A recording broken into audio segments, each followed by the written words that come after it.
Estimats germans i germanes, amb gran goig començo la meva visita resant l'hora sexta en aquesta catedral amb tots vosaltres.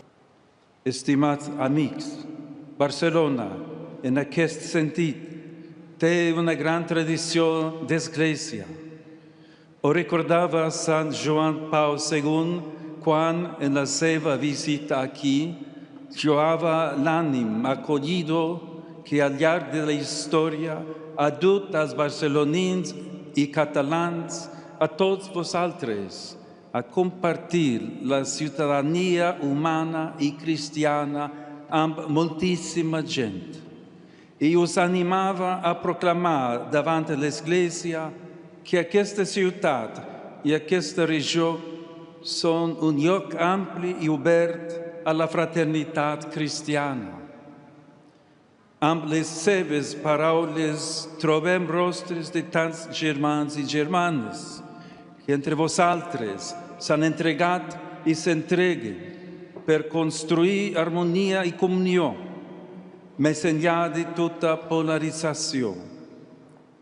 I també avui hi trobem confirmació en la vitalitat de tantes obres d'anunci, de formació i de caritat de les quals tots vosaltres sou animadors i protagonistes. Barcelona és anomenada cap i casal de Catalunya.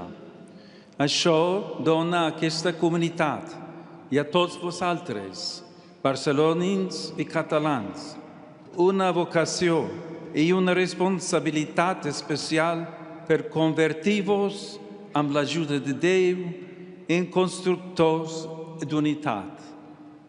Ara venerarem les restes de Santa Eulàlia, copatrona d'aquesta catedral, d'aquesta arxidiòcesi, d'aquesta ciutat. Això ens ensenya el crucificat.